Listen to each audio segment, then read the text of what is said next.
there have been so many disagreements, differences between me and some of my family.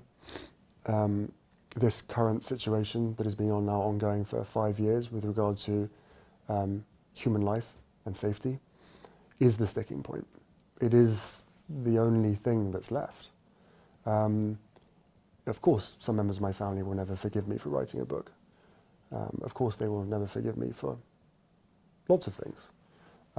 But, you know, there is. I would love reconciliation with my family. There's no point in continuing to fight anymore. As I said, life is precious. I don't know how much longer my father has. He won't speak to me because of this security stuff. But it would be nice to reconcile. I can't see a world in which I would be bringing my wife and children back to the UK at this point. And the things that they're going to miss is, well, everything. You know, I love my country. I always have done, despite what some people in that country have done. So, you know, I miss the UK. I miss parts of the UK, of course I do. And I think that it's really quite sad that I won't be able to show, you know, my children my homeland. Yeah, I don't want history to repeat itself. I think there's a lot of other people out there, the majority, that also don't want history to repeat itself. Through the disclosure process, I've discovered that some people want history to repeat itself, which is pretty dark. That's quite a statement. Who do you think that is? I'm not going to share it at this point. I have had it described to me, once people knew about the facts, that this is an good old-fashioned establishment stitch-up, and that's what it feels like. So should Kirst step in? I would ask the Prime Minister to step in.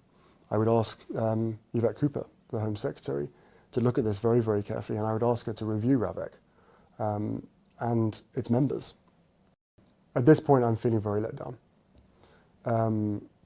You know, it's the minority of people, especially those that read the tabloids and the press themselves.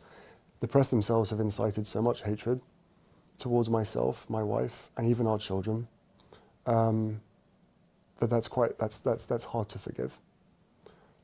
You know, there are decisions that have been made, there are things that have happened since 2016 especially, throughout my whole life, but let's just stick since 2016, there are things that have happened that I can now forgive. I've moved past that. I can forgive my family's involvement, my father's, my brother, and my stepmother. I can forgive the press to a large extent as well for so many things that have happened. What I'm struggling to forgive, and what I will probably always struggle to forgive,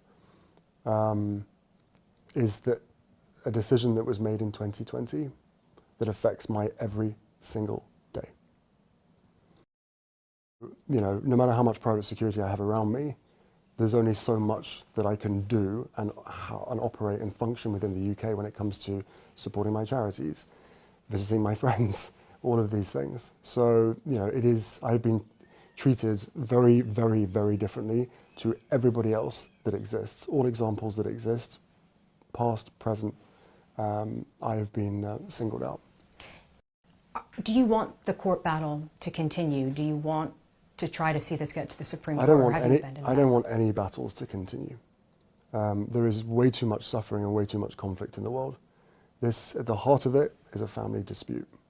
And it makes me really, really sad that we're sitting here today, 5 years later, where a decision that was made, most likely, in fact I know, to keep us under the roof.